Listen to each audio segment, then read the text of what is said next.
Alors là, j'y peux rien. Je savais pas non plus l'existence de cette porte de droite. J'aurai un bon On n'a pas fait grand chose. Bien sûr, on fait fureur.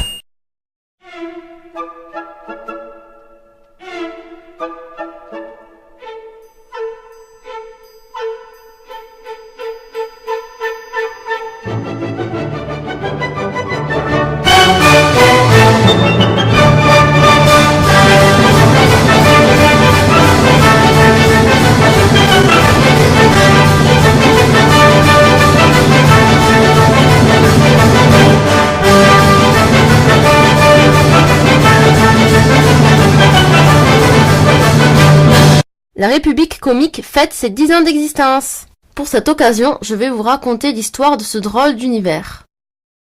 Je jouais comme souvent avec ma sœur dans le jardin de ma grand-mère, quand tout d'un coup, une étrange idée m'est apparue. Métamorphoser les candidats à la présidentielle en animaux. Car j'ai toujours adoré les personnages anthropomorphes, comme ceux de Richard Scarry et Béatrix Potter, qui ont bercé mon enfance. Par contre, l'attirance à la politique, je ne sais pas pourquoi. Les premiers personnages apparus ont été Nicolas Sarkozy en renard et Ségolène Royal en oie. Je les imaginais dans ce style au tout début. Et voici 2 livres qui m'ont sûrement influencé. Puis il y avait quelques autres personnages comme François Bayrou et Jacques Chirac. C'était devenu mon nouveau jeu imaginaire, qu'a dû supporter ma sœur car j'avoue que c'est un peu spécial. Bref, petit à petit ce monde a commencé à se développer. Après les présidentielles, je me suis intéressée au nouveau gouvernement pour créer de nouveaux personnages. Par commencer avec le Premier ministre François Fillon en loup pour faire un assemblage renard-loup, qui a fait en fin de compte un clin d'œil au roman de Renard. Car j'ai remarqué à travers le temps des sortes de hasards que je qualifie de synchronisation, pourquoi pas une magie. Des reflets entre mon imaginaire et la réalité, que ce soit les personnages, les animaux attribués, les événements, des chiffres, comme si au final tout était lié. Pourquoi ? Donc plein de personnages sont apparus, comme les gros Xavier, François Hollande en jarre, le fameux Rosé. Humeur. Oui, bon, Rosé, si tu veux te prendre pour Eric Zemmour, c'est pas ressemblant. Je m'étais fait une amie en grande partie parce qu'on jouait ensemble à mon jeu, on s'amusait bien et on rigolait beaucoup. On faisait des plannings, des invitations, des billes, des journaux. On prenait ce jeu imaginaire au sérieux, mais c'était une forme de moquerie.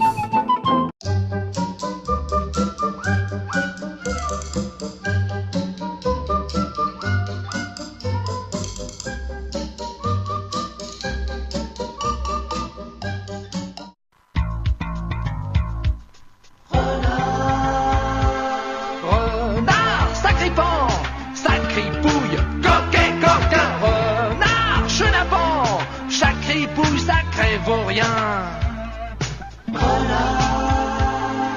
S'il vous parle une main sur le cœur, c'est que l'autre est dans votre poche.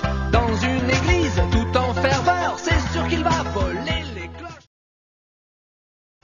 Surtout menteur de couleur, feu et d'artifice. Escroc mignon, gentil frimeur. Sa vérité c'est la malice. Croiser son regard dans la rue, vos lunettes ont disparu. Entre-temps, j'ai découvert les guignols de l'info en voyant des images dans un magazine, donc mon envie était de regarder cette émission.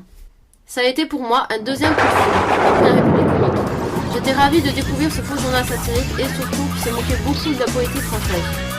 Hélas, les guignols ont eu des chamboulements en 2015 qui m'a été personnellement une grande tristesse. J'ai réalisé à une certaine période des enregistrements avec un appareil à cassette. Histoire courte, Nicolas et Carla et Saouli. Bisous dans Cartonville. Bien sûr. Alors en fait, l'idée c'était enfouir toutes les ordures sous la terre de la France. Bonjour, vous êtes sur Radio Rachida. Ça y est, on a rêvé François. Mais j'ai un peu peur moi. Qui désirait être un renard et pas n'importe lequel. Un petit renard comme Sarkozy, croupique, feuille d'un pot. Alors je fais une nourriture spéciale pour cons. Sarko-marché. En ce moment, Sarko-marché, il y a des calendriers, mais c'est pas du chocolat, c'est 1 centime par jour pour les gosses. Ils sont très contents, ils pourront s'acheter. Regarde. Préco, Sarko, déco, euro, Sarko-marché. trop cher pour moi. Allez, souffle les bougies rosées.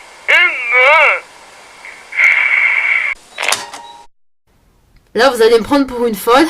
J'ai fait aussi des vidéos avec des peluches.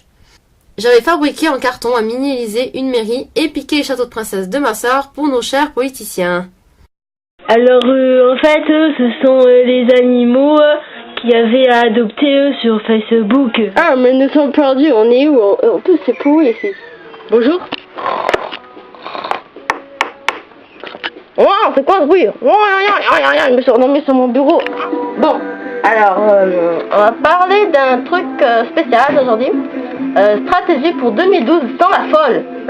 Tu sais qu'il y a des enfants en Afrique, ils peuvent pas aller à l'école parce qu'ils ont pas de cahier. Mais je m'en fous, Bernard, c'est pas en Afrique, je m'en fous complètement. Oui, mais les pauvres, ils ont pas de cahier. Mais je m'en fous complètement des Africains, moi. Oh, j'ai pas besoin de me préoccuper de l'Afrique.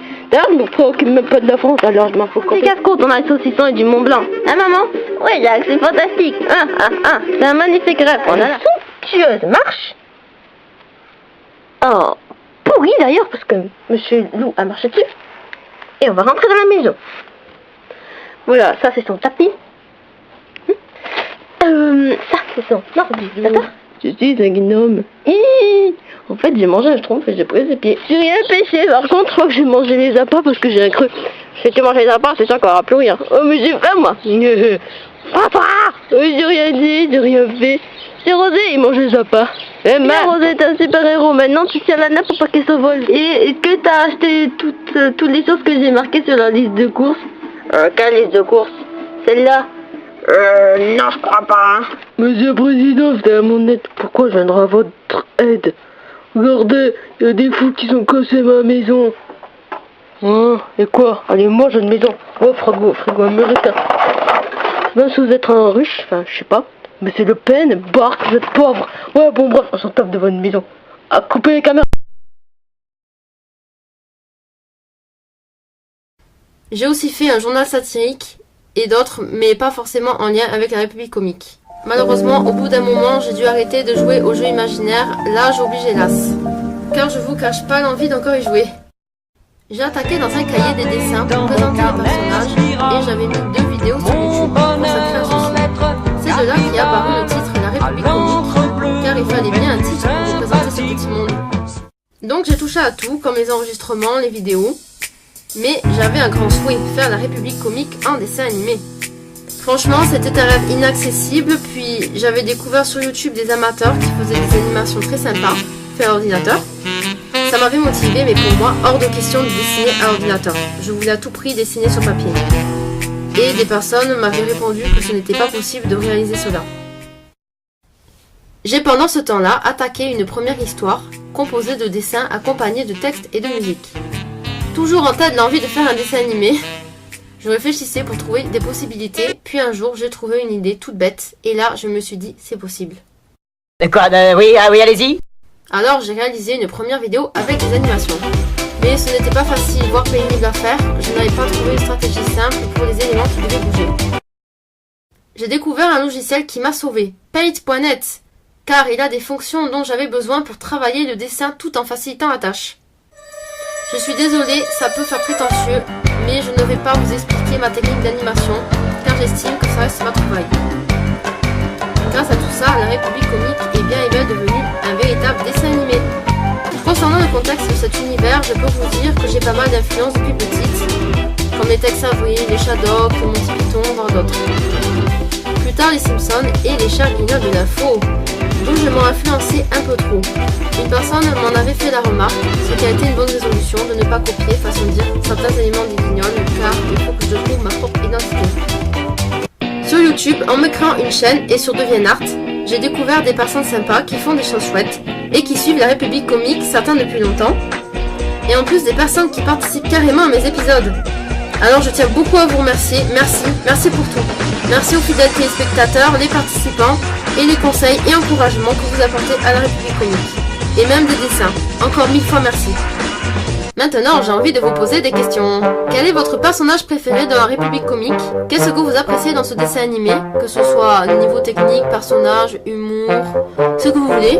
Pour finir, est-ce qu'il y a des points à améliorer, des éléments qui ne vous plaisent pas? Et si vous avez d'autres questions à me poser, c'est avec grand plaisir. 10 ans, c'est pas rien, je ne compte pas m'en arrêter là. Hélas, je souhaitais réaliser un long métrage, mais j'ai pris la décision de ne pas le faire pour plusieurs raisons. Mais je compte réaliser un nouveau générique et de nouveaux épisodes de courte durée pour en produire plus. À bientôt!